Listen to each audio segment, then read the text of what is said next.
Magandang umaga po sa ating lahat. Samahan niyo po ako at tayo po'y magbukas ng Bible. Basahin po natin ang Psalms chapter 100 verse 5. Ang sabi po doon, "For the Lord is good, His steadfast love endures forever, and His faithfulness to all generations." Bago po tayo magsimula, tayo po muna ay manalangin.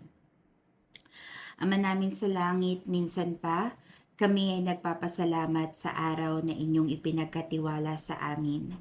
Maraming pong salamat sa patuloy ninyong pagtitiwala sa bawat isa ng buhay. Dalangin namin na ang buhay na ito ay laging makapagbigay luwalhati sa iyong dakilang ngalan. Salamat sa pagkakataong kami po ay makapaglilingkod sa inyo sa umagang ito at lumalapit po kami, Ama, na may pagpapakumbaba, humihingi ng pagpapatawad sa aming mga kakulangan at pagkakasalang nasabi, naisip at nagawa. Salamat po sa inyong paglilinis at pagpapatawad. Dalangin namin na mapuno kami ng inyong pag-ibig at sumaamin ang pangunguna ng banal na Espiritu upang makalakad kami ayon sa iyong kalooban, sa katwiran at inyong kabanalan. Ama, pangunahan po ninyo ang aming pag-aaral. Gawin po ninyong handa ang bawat isa upang tanggapin ang katotohanan at ang pagpapala ng iyong mga salita. Maraming salamat po sa katagumpayan ng aming gawain. Sa inyo po ang pinakamataas na papuri. In Jesus' mighty name, our God, our Savior. Amen. God is good all the time, and all the time, God is good. How many of you believe that God is good? Malamang kung kasama ko po kayo, lahat tayo ay nagsasabihan na ng amen na He is not just partially good, but He is fully good. Ang Diyos po natin ay totoong mabuti. Hindi half good, hindi partial good, but He is good, period. He is good all the time. Kaya nga po sa month na ito, favored generation ang theme ng ating pong mga aralin.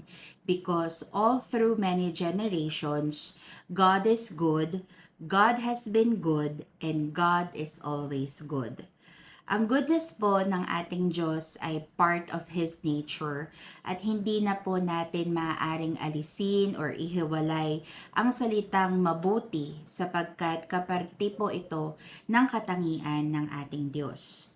And whenever we say God is good, ibig sabihin po nito ay naniniwala, nagtitiwala tayo that God will always act in accordance to what is right, what is true, and what is good. Ibig pong sabihin, kung part ng nature ng Diyos ang pagiging mabuti, alam natin na God has no evil in Him. Walang masama, walang evil, walang darkness sa katangian ng ating Diyos. Kaya naman po kung walang evil sa parte ng nature ng Lord, ibig sabihin, lahat po ng intensyon ng Diyos ay mabuti. Lahat ng motives niya, lahat ng resulta ng plano ng Diyos sa ating buhay ay laging mabuti. At kung laging mabuti ang gawa ng Diyos, ibig sabihin, ang standard ng kabutihan ng Diyos, ang standard ng kabutihan ay ang Diyos.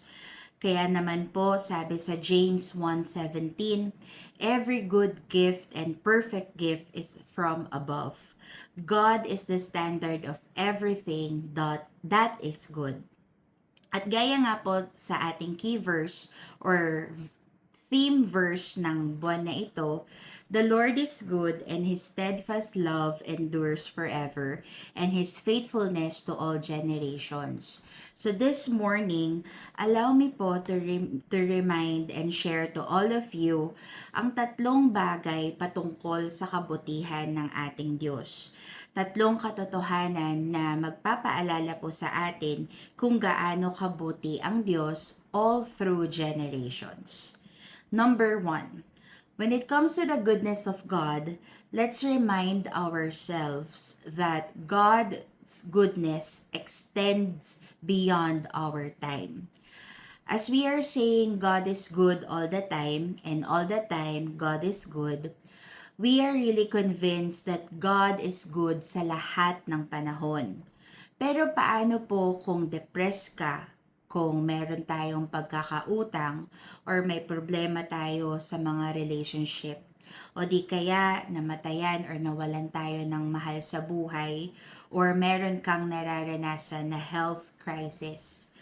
Paano po ba natin malalamang mabuti pa rin ng Diyos kung hindi natin na-feel or nararanasan na mabuti ang Panginoon? And the answer to all these questions ay God's goodness extends beyond our time. It extends beyond our generation. It extends beyond our lifeline. Basahin po natin uli yung ating key verse sa Psalms 100 verse 5. For the Lord is good, His steadfast love endures forever, and His faithfulness to all generations. Napaka-powerful po na verse, di ba po? Ipinapaalala po sa atin na ang Diyos ay hindi lamang mabuti ngayon, hindi lamang siya nagmamahal ngayon, yung kanyang pagmamahal at pagtatiyaga para sa atin ay magtatagal hanggang wakas. Ang kanyang pag-ibig, kabutihan at katapatan ay magpapatuloy all through generations. Meaning, kung tapat at mabuti po ang Diyos sa atin, meron tayong guarantee na magiging tapat at mabuti pa rin ang Diyos sa ating mga magiging anak, magiging apo, at sa lahat pa ng lahi. Ibig sabihin, ang goodness ng Lord, it will outlive us, or it will outlive you and me, na mawawala na tayo sa mundo na pero buhay na buhay pa rin ang pag-ibig at kabutihan ng Diyos. Maaari tayong mawala pero ang kabutihan niya never na mawawala magpakailan pa man.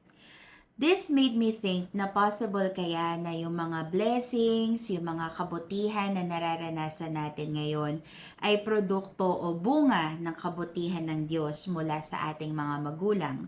Na is it possible na inaani lang natin yung lahat ng kabutihan ng Diyos sa ating mga magulang?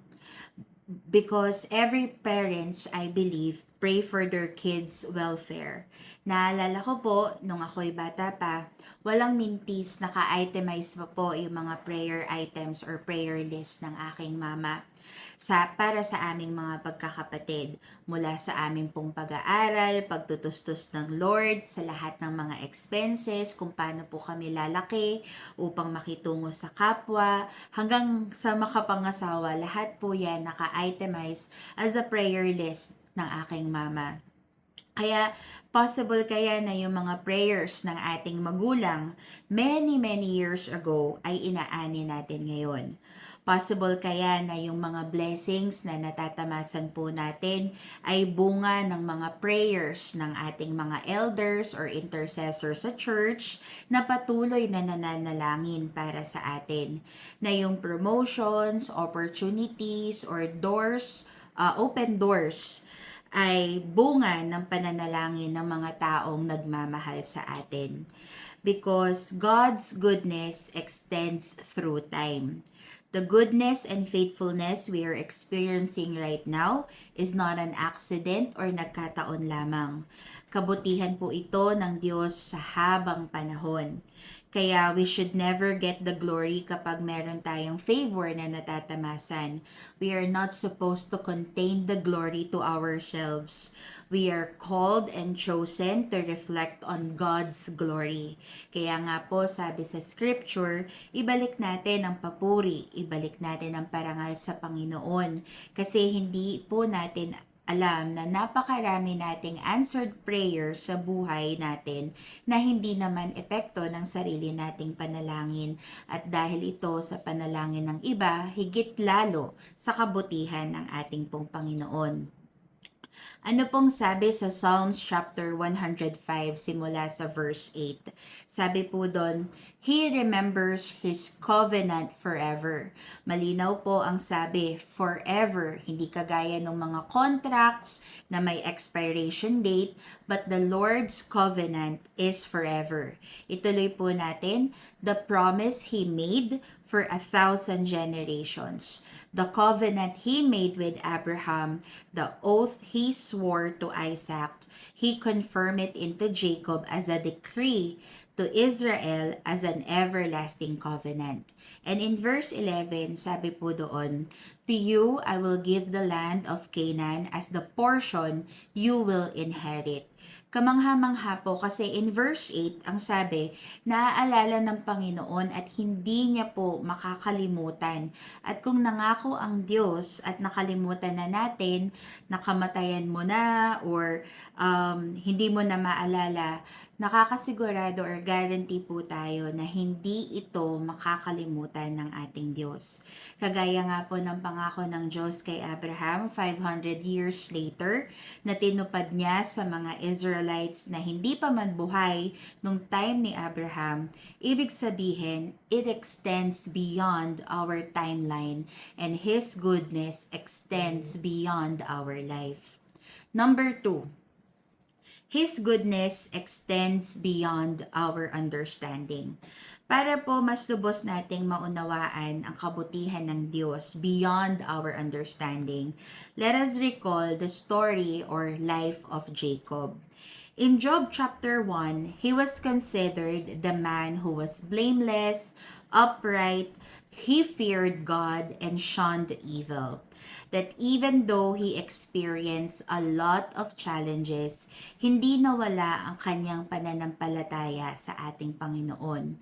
Even under the most heartbreaking circumstances which tested his core, he did not give up his faith to the Lord.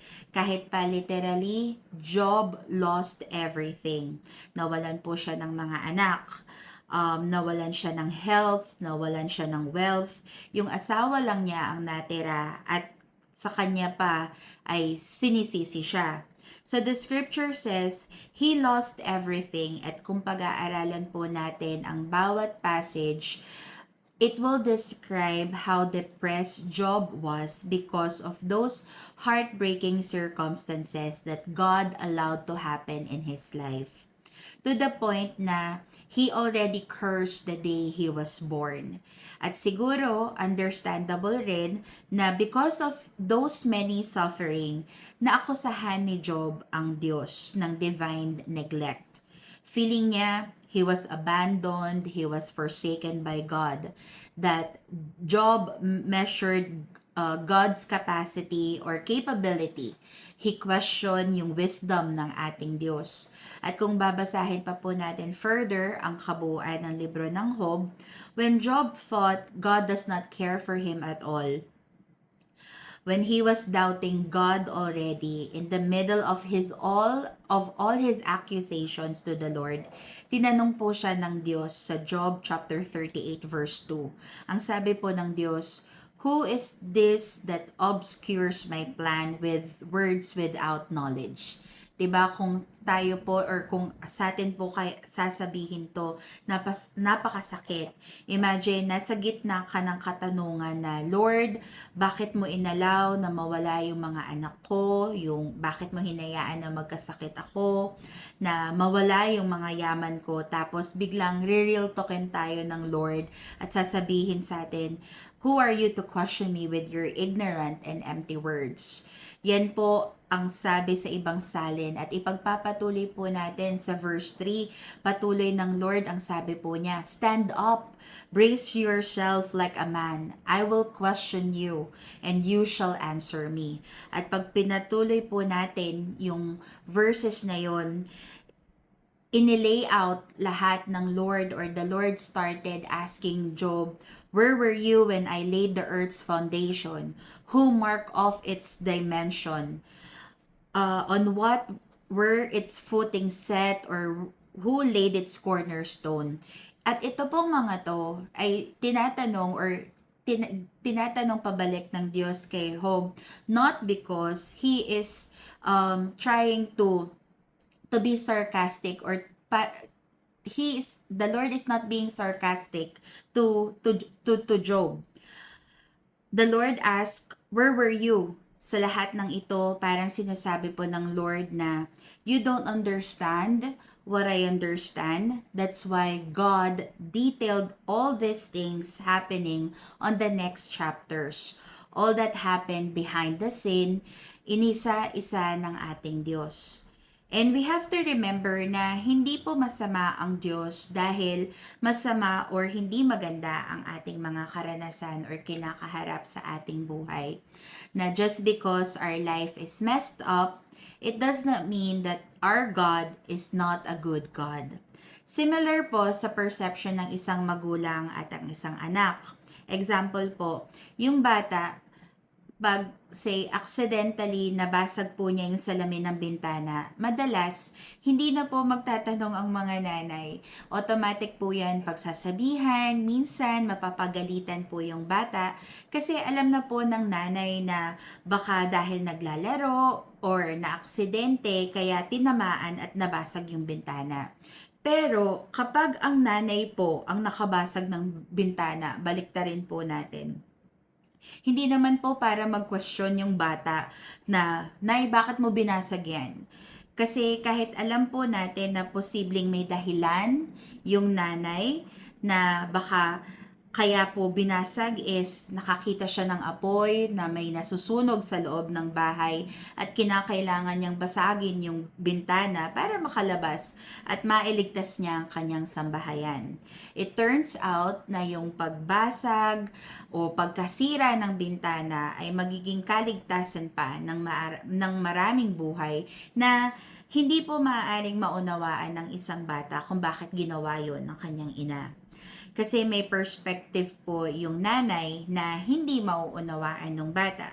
Ganito rin po yung nais sabihin sa atin ng Lord na hindi po porket basag, may sira or broken sa ating mga buhay ay masama na ang ating Panginoon.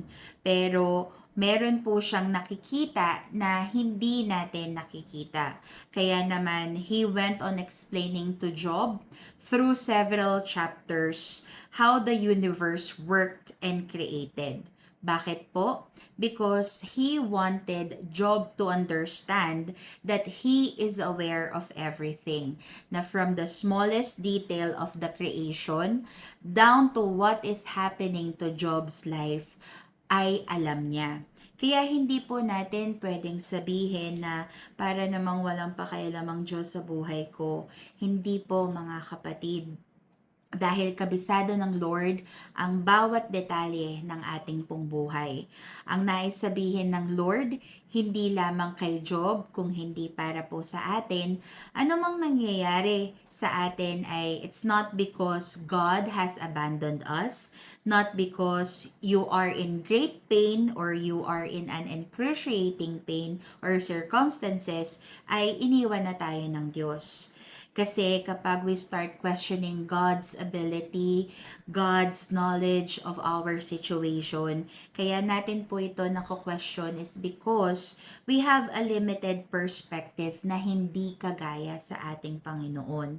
Hindi natin nakikita ang nakikita ng Diyos. Kumbaga po sa science, we do not have enough brain capacity to understand the depth of God's goodness.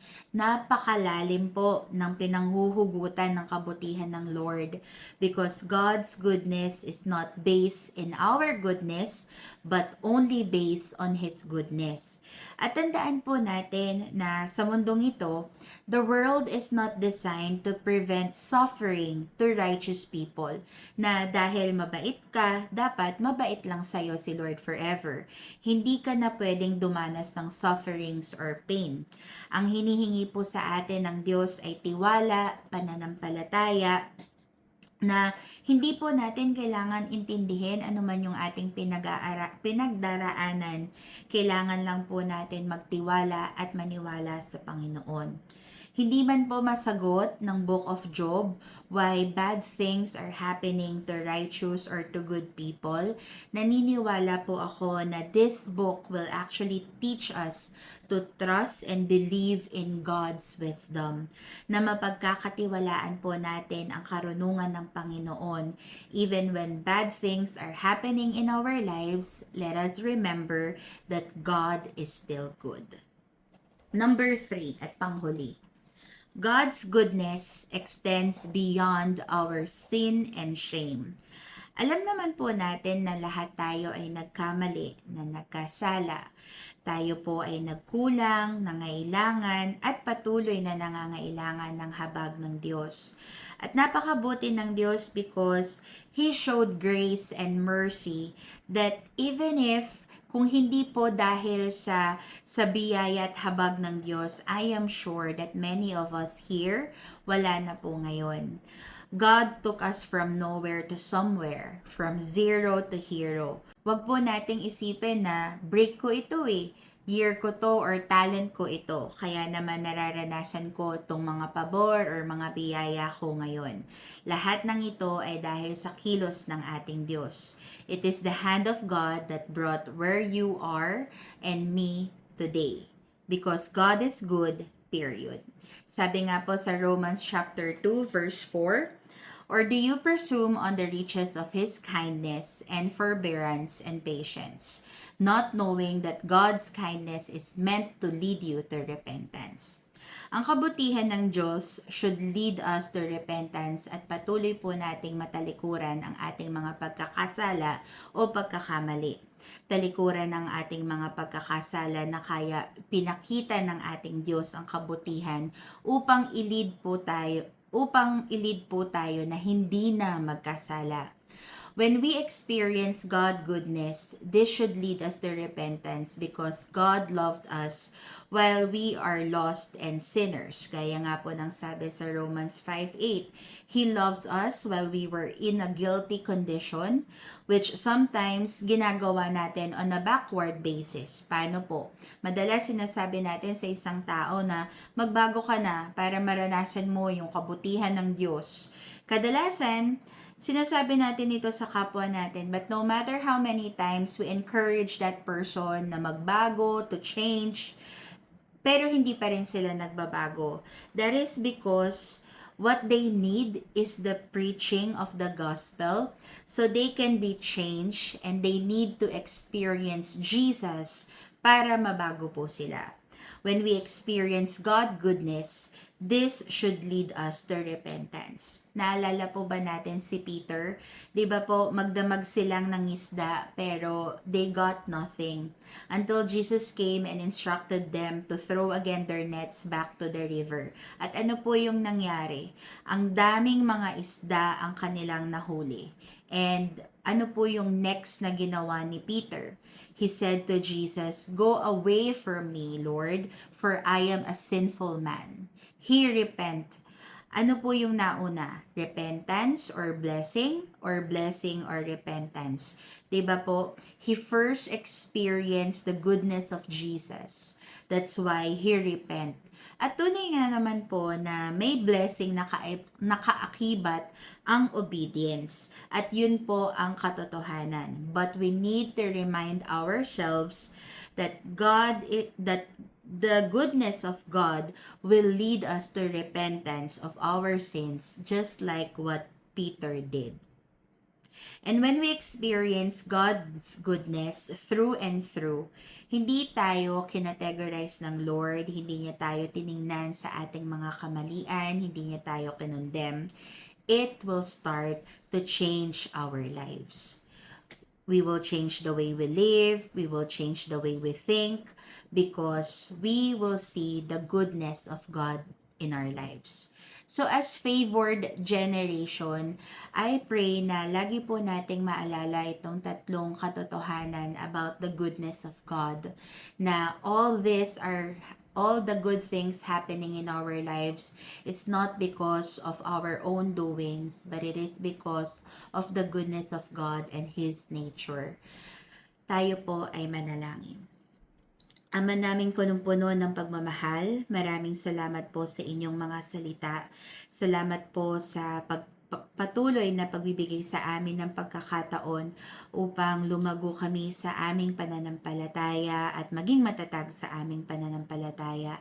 Tulungan mo po kami na maisapamuhay ang aming pong mga napag-aralan at maibahagi po namin tuwina ang iyong mga salita. Patuloy niyo po kami samahan sa araw-araw ng aming buhay at lagi po naming maranasan ang inyong pag-ibig. Kami po ay nagbabalik ng papuri at pasasalamat sa katagumpayan ng aming online service at patuloy po kami nagbabalik ng papuri sa iyo, Ama. Mahal na mahal ka po namin at ito po ang aming dalangin sa tanging pangalan ng aming Panginoong Hesus, nag-iisa naming Diyos at tagapagligtas. Amen. Maraming salamat po sa inyong pakikinig, sa inyong pong panonood at suporta sa ating gawain at patuloy po kami nag-aanyaya sa iba't ibang gawain ng ating church online. Muli, magandang umaga po at God bless us all.